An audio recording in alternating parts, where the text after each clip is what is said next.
Neste primeiro capítulo, vamos conversar sobre o Estado brasileiro e as mulheres. Ao se candidatar a cargos públicos como o de vereadora, prefeita, governadora, deputada, presidenta ou senadora, a mulher está participando ativamente da política e dizendo: quero fazer parte da condução do Estado brasileiro. Para introduzir essa conversação sobre a gestão de políticas públicas para as mulheres, vamos trazer primeiro alguns conceitos, sendo o inicial o de Estado.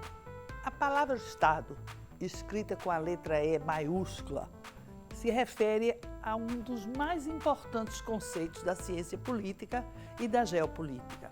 Assim, Estado diz respeito ao conjunto de instituições do campo político e da gestão que organiza a vida de um povo ou nação, o que é diferente completamente de Estado com o E pequeno, o E minúsculo, que significa uma subdivisão do país.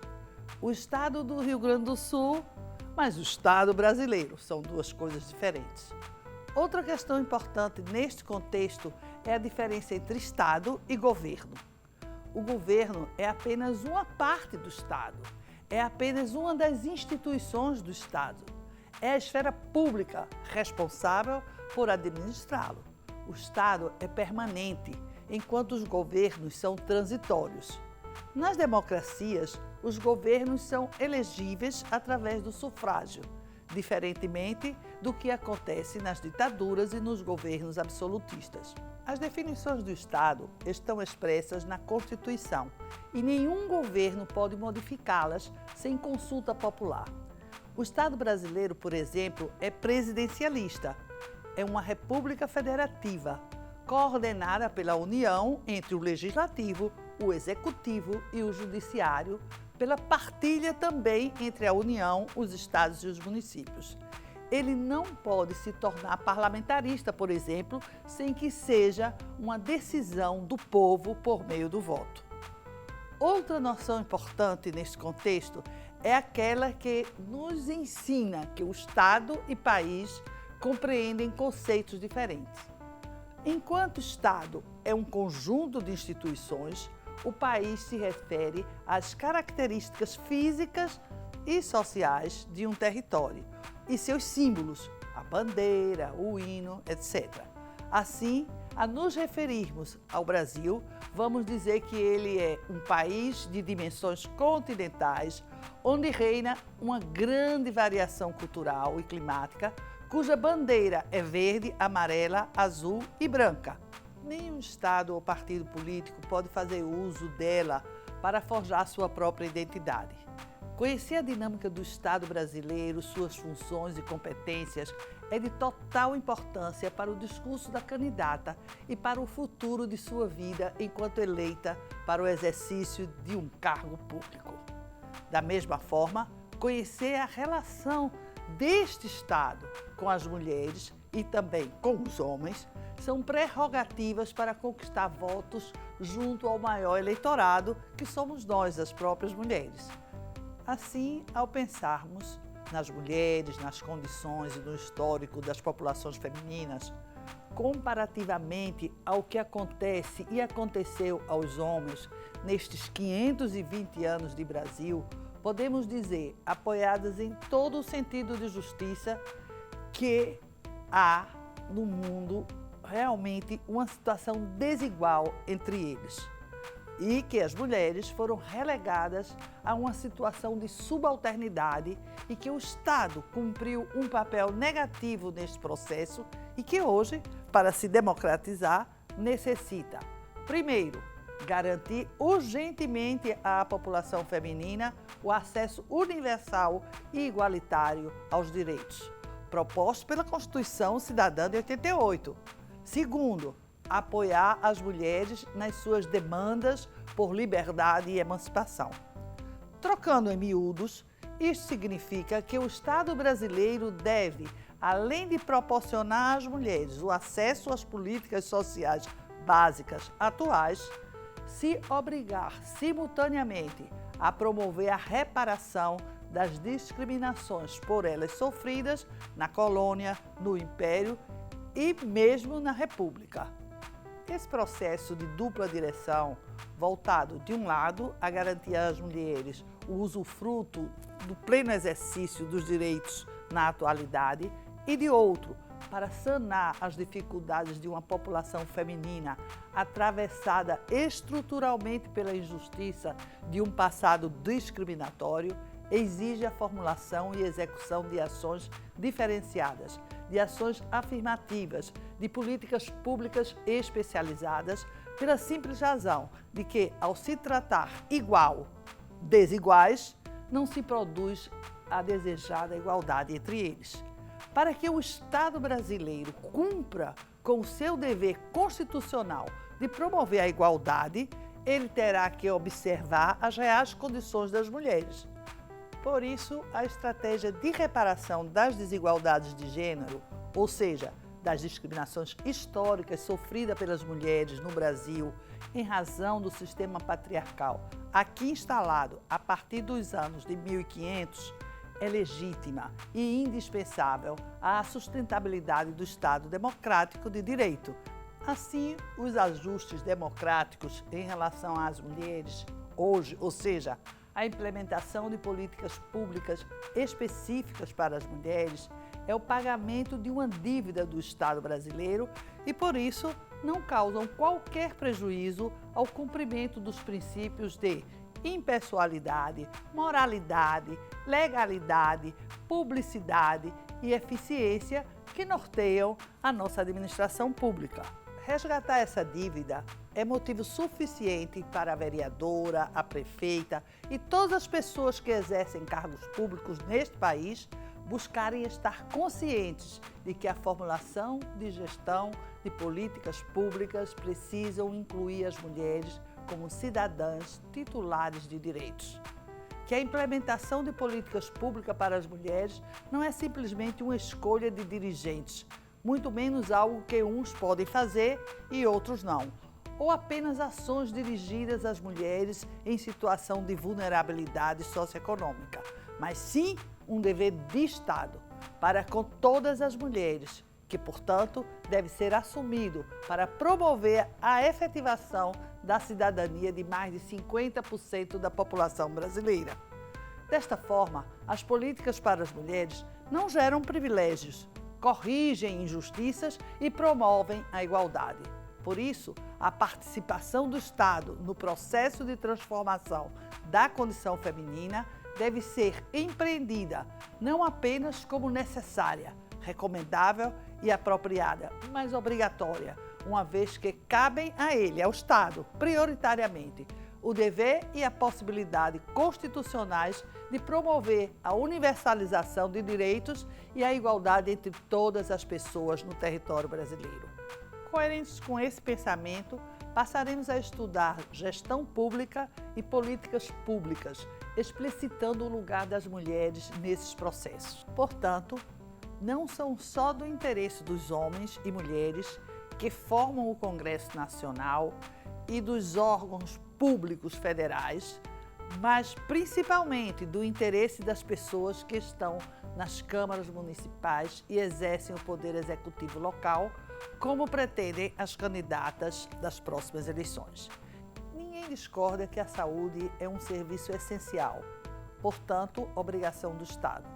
Contudo, a permanência de sua gestão nas mãos dos governos está atualmente em questão, como se pode depreender da proposta da Emenda Constitucional 232, enviada pelo Poder Executivo Federal ao Parlamento Nacional no começo de setembro do corrente ano. Com uma rápida leitura do referido texto, somos surpreendidas pela contradição da redação, que mesmo dizendo se tratar de uma reforma administrativa, é um ataque frontal à Constituição Federal de 88, aproximando-se assim de uma reforma do Estado. Afirmamos isso com segurança, porque nela se propõe passar a execução de todos os serviços essenciais, constitucionalmente constituídos, como dever do Estado, em 1988, para a alçada da iniciativa privada. Diante deste cenário, cabe às candidatas ao poder local perguntar: quem pagará à iniciativa privada os serviços de saúde necessários às populações pobres? Serão as pessoas que ganham um salário mínimo? A iniciativa privada, cuja existência é dependente do lucro, fará de graça ou cobrará preços módicos? Ou passará a receber do governo os nossos impostos e, com eles, fará bens e serviços de qualidade para as populações menos abastadas e ou vulneráveis? Onde fica o direito de todas as pessoas à saúde? Por que trocaríamos o estado de bem-estar social por uma administração privada dos serviços essenciais? Contexto do Brasil República, iniciado em 1889 e ainda hoje carregado da nefasta herança patrimonialista, rentista, escravista, racista, machista, patriarcal e heteronormativa e ainda viralatista. A opção feita em 1988, quase 100 anos depois da proclamação da República, por uma administração democrática do Estado, exige muitos esforços e cuidados para mantermos a prioridade da nossa ação voltada para o atendimento das necessidades do conjunto da população que vive em nosso território. Na atualidade, por exemplo, paira sobre nossas cabeças um grande perigo, advindo do governo central, de perdermos o que havíamos construído, mesmo com interrupções nos últimos 90 anos, em favor de um estado de bem-estar social. Sim, o processo de libertação do Brasil das heranças autocráticas teve início em 1930.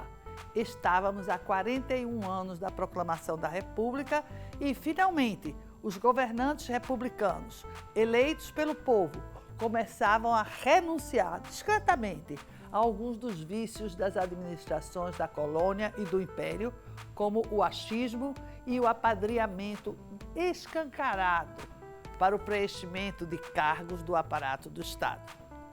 Getúlio Vargas inovava em sua gestão, 1930 a 1945, utilizando-se de conhecimentos de base científica para subsidiar suas escolhas, ou seja, as políticas públicas, e também lançava a mão do Instituto do Concurso Público para selecionar funcionários.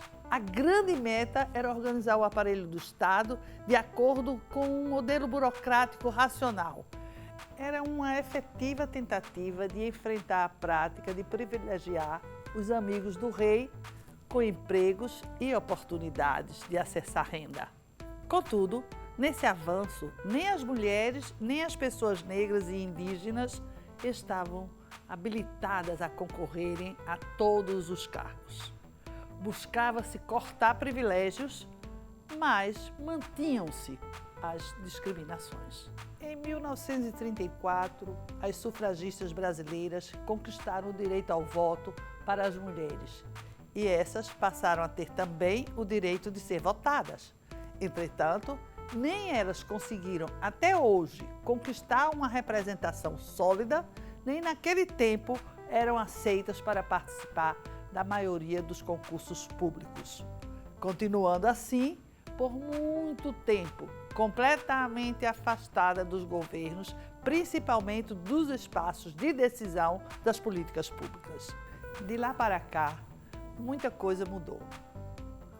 O processo constituinte 87-88 e a promulgação da Constituição Cidadã de 1988 marcaram a entrada da participação popular nas grandes definições que norteiam o Estado brasileiro. Nesse fabuloso processo participativo de redemocratização do país, o empoderamento das populações alijadas tradicionalmente dos campos do poder, mulheres, negros e indígenas, mostrou uma outra face do Brasil e a necessidade de um trabalho político persistente para que esses fossem definitivamente reconhecidos na posição de sujeitos, de protagonistas, indispensáveis à construção de uma sociedade justa e igualitária. Tal tarefa, até hoje, é própria também dos períodos eleitorais. Nesses momentos, esquentam-se as denúncias sobre as deficiências na gestão do Estado, exigindo-se mais transparência nos processos administrativos e políticos, mais apreço das pessoas eleitas pela participação da sociedade nas gestões, revisão da precarização dos serviços públicos, eliminação das discriminações de gênero, raça e orientação sexual e reforço do controle sobre a infindável presença de interesses particulares, usurpando a soberania do bem coletivo. As falas sobre uma reforma do Estado, então, se multiplicam. Precisamos dela. Mas antes disso, é preciso responder à pergunta: a quais interesses ela deverá atender? Aos da maioria da população que quer mais e melhores bens e serviços públicos? Ou aos interesses das elites que querem agora também explorar a produção desses bens e serviços públicos essenciais, seguindo a única lógica que lhes é própria e, por isso, irrenunciável, qual seja o lucro? Para nós, mulheres, que somos mais de 50% da população deste país e que fazemos o trabalho do cuidado e o trabalho doméstico, qual seja aqueles voltados para garantir o bem viver das crianças e para assistir as pessoas adultas e idosas em situações de dependência física e mental, a reforma do Estado precisa preservar os valores vocacionados a atender, antes de mais nada, a demanda de políticas públicas na área social, cobrindo as desigualdades vivenciadas pelas mulheres, pelas pessoas negras, pelas pessoas indígenas e pelas pessoas pobres desse Brasil desigual. Hoje, o símbolo mais trágico de tentativa de ruptura com a perspectiva do Estado do Bem-Estar Social é a já referida PEC 232, pois, na prática, ela nada mais é do que uma proposta indecente de reescrever a Constituição de 1988, à margem do devido processo legal, ou seja, da consulta popular. Na verdade, é uma tentativa de dar-lhe um outro caráter ideológico mediante a substituição de seu compromisso original com a maioria da população pelo comprometimento com o patrimonialismo, o rentismo, o elitismo e o patriarcalismo.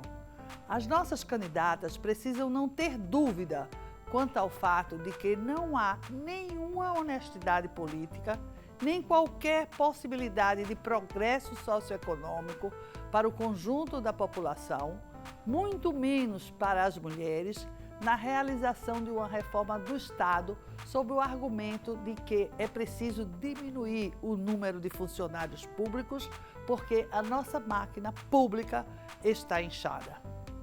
Este falso argumento é contradito diante do dado de que apenas 12% da população economicamente ativa, da PEA, do Brasil, está no serviço público, enquanto nas nações desenvolvidas, a exemplo da Dinamarca e Noruega, este percentual chega a 35%, na Inglaterra 23% e na Alemanha 21%, países riquíssimos. O que é PEA, gente? PEA é a população economicamente ativa. É um conceito elaborado para designar a população que está inserida no mercado de trabalho ou que, de certa forma, está procurando se inserir nele para exercer algum tipo de atividade remunerada. Na verdade, não existe um método consolidado, comum a todos os países, para definir aquelas pessoas que fazem parte da PEA. Nos países em desenvolvimento, como o Brasil, o índice inclui os indivíduos que possuem entre 10 e 60 anos. Já nos países desenvolvidos, geralmente considera-se apenas aquelas pessoas que possuem mais de 15 anos de idade.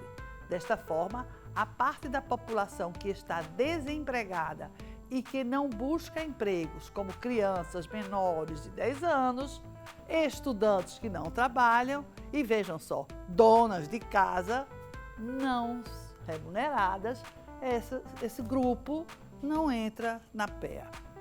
As candidatas precisam saber também qual a diferença entre reforma administrativa e reforma do Estado.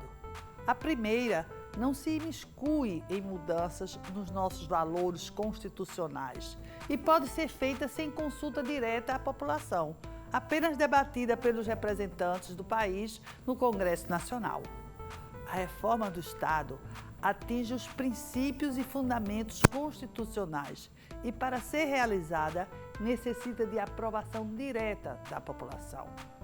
Enfim, precisamos dizer, nestas eleições, que a reforma administrativa que interessa a nós, pessoas mais pobres e maioria da população que somos, é aquela que possibilitará o aumento da oferta de creches e escolas públicas em tempo integral, bem como de abrigo para idosos e de redistribuição de renda e poder, além da ampliação e melhoria do Serviço Único de Saúde, o nosso SUS, que tanto está nos valendo na pandemia do coronavírus.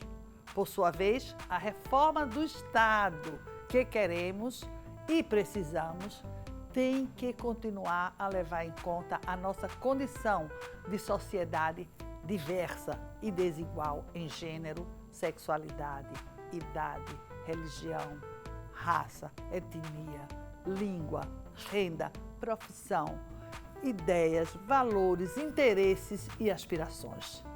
Tem que levar em consideração que os segmentos contidos em cada um desses grupos demandam um lugar específico da atenção dos governos, o que, na maioria das vezes, é exigente de definição de políticas públicas especializadas para poder fazer justiça e trazer dignidade para todas as pessoas, afastando-nos das administrações colonial, imperial e republicana autocrática. Vamos tratar agora do interesse público em relação aos interesses das mulheres.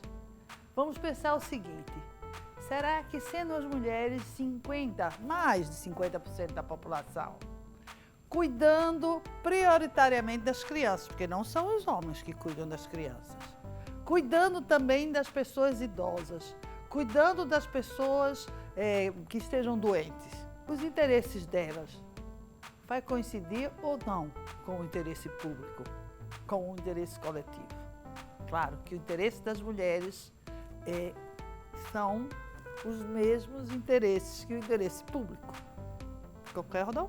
Então vamos começar. Entre 1975, 1988 e 2020, as mulheres conseguiram se instituir em grupos de interesses que atuam, ora enquanto bloco, unidas pelas questões de gênero, ora em separado, com foco nas suas especificidades laborais, sexuais, etárias, etc., ao ponto de terem se habilitado a receber o apoio dos outros grupos da sociedade e de outros movimentos sociais, a exemplo das mulheres rurais, mulheres lésbicas, quilombolas, negras, indígenas, idosas e com deficiência, que hoje são sujeitos e beneficiários de políticas públicas especializadas.